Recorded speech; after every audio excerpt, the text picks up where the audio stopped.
Yo, man, welcome back to the channel, man. Today, man, we got the D3 nobody who shocked the NFL. Let's get into it. You gotta know what's up.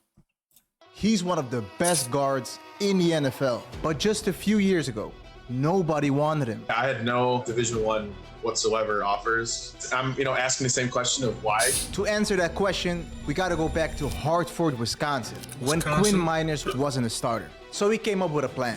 I was drinking gallons of milk a week, tons of protein shakes. I put on 80 pounds in 1 year. And that's when a nickname was born, the Gut. By his senior year, Quinn was all-state on both sides of the ball. So it was time for the next step, Division I football. No one really came through. It was all the really small schools. I had one scholarship offer, which was Division II St. Cloud State, but it was like $2,000 more expensive than any. St. Cloud State. I've never never heard that college ever in my life. Never heard that. Small school in Wisconsin. So it was whether I was going to Whitewater or lacrosse. Those are kind of the offers. Quinn chose Whitewater. It was the better football program. And when he accepted, they couldn't believe it. Even after he committed, we were like, well, somebody's going to find out about him. And he ended up here. I think the mentality of like D1 or bust, or I'm just trying to go. You know what's crazy? Some of the great football players, some of the great basketball players that we have in today's league and even retired actually came from the smaller schools. You know what I'm saying? Especially for from like the smaller schools, the states that really nobody really talks about, especially the smaller colleges. A lot of the great football players that we have today are basketball players come from these smaller colleges, D3, D2. You know what I'm saying? And then they work their way up to like the D1s. You know what I'm saying? The NFL, I think that's the wrong mindset initially. The mindset needs to be you want to become the best football player you can be and also be willing to sacrifice whatever it takes to be that person. Quinn stood out right away, winning team MVP as a guard. But slowly, the Gut kept growing and growing. The D3 football diet isn't the greatest. Our budget only allows for so much. We were eating Golden Corral, and then our nighttime snack was Domino's. So in the offseason, he wanted to shrink the Gut. For his summer job, he flew to his great uncle's island in Canada, which had no weights whatsoever. So he got creative, brought his own stuff, and did whatever it took. That's crazy. For your uncle to have your own island, bro, in Canada, bro, and you can just go out there, do what you want to do. Shit, have fun, eat, shit, party if you want, shit. That's a propane tank. I think it's a little over 100 pounds, something like that. I set up a rack that I brought up kind of in the middle of the island. It was the most flat spot I could find. It's another one of those moments where it taught me that how motivated I am inside to just work harder than anybody else. He posted the workouts, fire up. I'm trying to really tell you, a lot of these great football players come from these smaller schools. Randy Moss went to Marshall. Who you think a good football player going to Marshall? No. I'm trying to tell you, a lot of these small, like I think some people went to Washington State. I think it was DK Metcalf, or you had Aaron Rodgers, Marshawn Lynch. I'm pretty sure Derek Carr. You know what I'm saying? Derek Carr went to Fresno State. I think Aaron Rodgers, and they went to California, Berkeley. You know what I'm saying? They're not going to these big ass school football schools, the USCs, the Alabamas, the Georgias, the Tennessees, the Texas, the Michigans, you know what I'm saying? Like schools like that. People Fresno State, University of Berkeley, California, Berkeley, these smaller schools, Marshall, Washington State. A lot of these people are going to these smaller schools and they become great football players and have great careers, even the NBA. Yeah, there are some players that come from these big schools, but smaller school, you know what I'm saying? You can work in the game and everybody gonna be looking at you. Work your way, you know what I'm saying? His teammates. Quinn Miners 2.0 was here, faster, stronger, and ready to dominate his senior year. But that opportunity never came. The Division II and Division III fall championship season has been canceled for the upcoming school year. The moment it was kind of like gut-wrenching to hear that, because this could really impact, this journey that I'm trying to go on to get to the NFL, because not playing your senior season as a Division III football player is like unheard of, and then go in the NFL and get drafted, which is doesn't really happen. All the scouts had was Quinn's junior tape, the old Quinn Miners, all the hard work. He didn't even get a chance to show it. But he focused on what he could control. Become a better football player. And to make himself a more versatile prospect, he decided to learn a new position. I taught myself how to play center in the backyard, snapping into a garbage can with a pizza paddle on it, and I knew it was a good snap if it hit the pizza paddle. And then I would upload those videos to YouTube on my personal channel, watch myself and critique my film of, like, hey, why is the ball going more to the right when I'm trying to go left? Bro, for him to play guard and then learn how to play center, fully level up, he needed real-life coaching. I was able to go down to Texas, and I trained with Duke Manyweather and Rashawn Slater, and we spent about 3 weeks together, and a lot of techniques. Duke really changed my stance. His agent sent the workouts to Jim Nagy, the man who runs the Senior Bowl, college football's biggest showcase for NFL prospects. The film caught Nagy's attention, and he put Quinn on the reserve list. Quinn kept working his ass off every single day, but the clock kept ticking. It was 2 weeks out, and I kind of lost hope at that point. I was like, yeah, I'm not going to the Senior Bowl. This sucks. I never wish injury upon anybody, but that was what it was going to take, either another opt-out or two, or someone gets hurt in some game. Then in the SEC Championship game, Bama center Landon Dickerson tears his ACL, and suddenly Quinn's phone starts ringing. This is Jim Nagy. You want to put that Warhawk helmet on one more time? And I just started crying because it was just like 13 months of work. I did everything I could without having a season. I just couldn't wait to get down there. I was so ready to like throw up and cry. Like, it was horrible. Honestly, a switch. As soon as I got to that locker room, I put my helmet on. Sometimes that's sin, this blessing. He did get injured, but I mean, it is what it is. Hopefully he was healthy, but sometimes blessing in disguise for you to showcase your talent and really show the world what you really have. Because sometimes there'll be a lot of these great talents that, like I said, to these small colleges, bro, that they're really good at. Just they probably get probably D1 schools weren't looking at it. You know what I'm saying? Probably because they went to a small school that no, you know what I'm saying?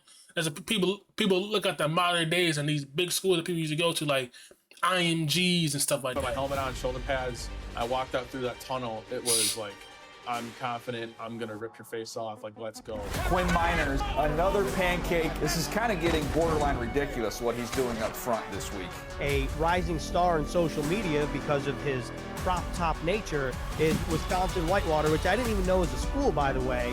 Quinn Miners. So a lot of the things that you're seeing at the Senior Bowl were like first time type of things. So like, I've never really played center before until the Senior Bowl. I've never passed that out of a 2-point stance ever. Finally, the world saw the work he put in. It's cool to have this, moment where people are starting to find out, who I am. Twitter blew up, and the gut was everywhere. Quinn had just turned undrafted into a day 2 projection. Now it was time to raise the stakes again. Pro Day, where all 32 teams flew to a... See? Sometimes, I told you, you need a chance. Sometimes blessing in disguise for you to really showcase who you really are, man. Wisconsin Whitewater. Quinn finished top 5 in every drill. There was no doubt anymore. He was one of the best guards in the draft. At mid-end of the second is where I was, anticipating going. But on draft day, round 2 went by and no phone call. So I had like a lot of this kind of anxiety type of energy, and as I kept falling down the boards, it kind of started turning into more free motivation of just proving people wrong. But in the 3rd round at pick 98, Quinn, how's it going? how you doing, man? Doing okay? Yeah, I'm doing okay. You excited to be a Bronco? Yes, sir. Ready to get to work? Of course, I'm ready. Let's go. Love it. I love it. Love to hear it. But when he got to Denver, reality hit fast. The jump from D3 to the NFL was huge. Not just the talent, but the playbook. So he got drafted to his hometown, his favorite team, the Packers, and they would stay in Wisconsin. Until week 9, when Graham Glasgow went down with a season-ending injury, and Quinn got a shot.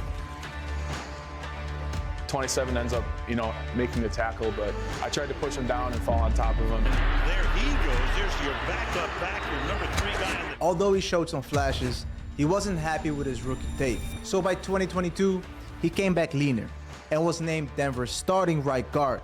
But in the season opener, he injured his hamstring and was out for 4 games. He came back in week 5 and looked like a completely different player, giving up only 3 sacks on 4. Bro, to have a hamstring injury, bro, that's probably...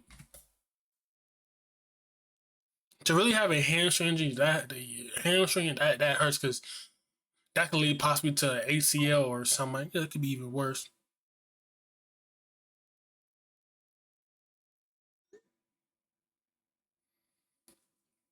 it can lead to even worse. You know what I'm saying? See what happened at KD from hamstring to some worse. 179 snaps. That's why you gotta take them injuries seriously, because it can lead to worse injuries than what you have. You know what I'm saying? This tape looked very promising, but on a 5-12 team, nobody notices a guard. The next season, he was comfortable. It was his 3rd year in the league, and he was fully healthy. And that's when Quinn Miners went crazy.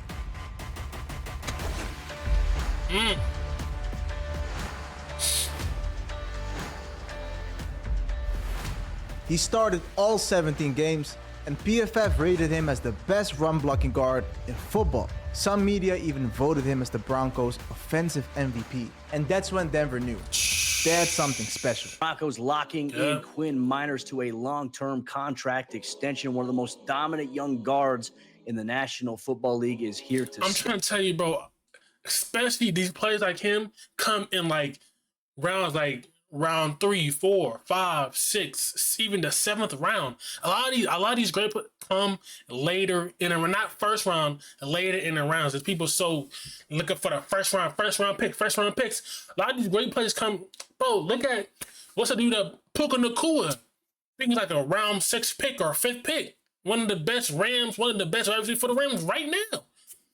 I'm pretty sure Justin Jefferson, DK Metcalf, Deebo Samuel, like a lot of these great players, Tom Brady, come from the later rounds in the league. You know what I'm saying? Look at Nikola Jokic, Draymond Green, Isaiah Thomas before he was in, you know what I'm saying? Come from the later.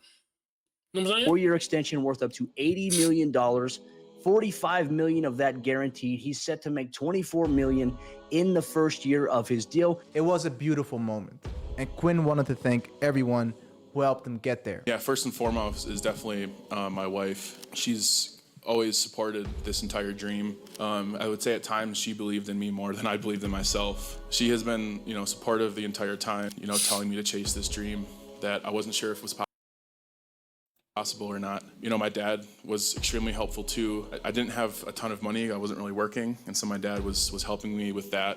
Every couple weeks we would meet at a Best Buy, and he would drop off like 70 pounds of ground beef. Then obviously my agent, he believed in me.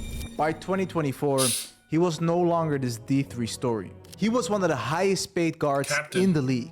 And for the first time, he was voted team captain. There were expectations on him now. And slowly, they got to him. I worked with a mental performance coach. He helped me kind of put those things in boxes. It was a lot harder than I thought it was going to be. And it definitely did affect my play early in the season. Buddy bounced back and put up the best season of his career. Gosh! Early in the season. Buddy bounced back and put up the best season of his career, becoming a dominant force in the run game while giving up just 1 sack in the year. So at the end of the season, Quinn finally got some recognition. The gut from Wisconsin Whitewater, with 0 offers, made first team All-Pro. It was life-changing and generational wealth at the beginning of the season, overcoming mental hurdles with the contract and stuff like that. Played one of my best seasons, and it turned out. Who was the dude that played for the Eagles? That's like the best guards. I think he's like Australia, I think, or somebody to New Zealand. Y'all know what I'm talking about. Mata, remember he played for the Eagles. He's like a guard for the Eagles. Viewed as the best season by a right guard. I'm proud of myself. I was teaching myself center in my dad's backyard during COVID. They had 1 spot left at the Senior Bowl, and I was playing center, and I was like, well, I've never played center before, but I just got to get in. If someone back in 2020 told you you'd be standing here, would you have believed them? No, I wouldn't even believe myself, but living by the phrase hard work pays off. I know it's a cliche, but when you actually live by those types of things, great things like this can happen. If y'all want more stories. Anyways, man, what's this one? Let me know what you think down below, man. I'm really trying to tell you, bro. Some of these great football players that you see right now, even Hall of Fame, came from these smaller schools, even from high school, to where people are not really. People are looking at the big high schools, you know what I'm saying, playing the big school. Sometimes people don't have the money to go to these big schools. Sometimes people don't have the money to go to St. John Bosco or Mater Dei or IMG, shit like that. For basketball, Oak Hill Academy, Montverde, you know what I'm saying? Sometimes start from the smallest high schools, the smaller colleges, and then work their way up. You know, I mean, you know what I'm saying? Let me know what you think down below, man. It's been about MickalReacts, man. I'll see you on the next one, man. You know what I'm saying, man. Stop playing, yes, sir.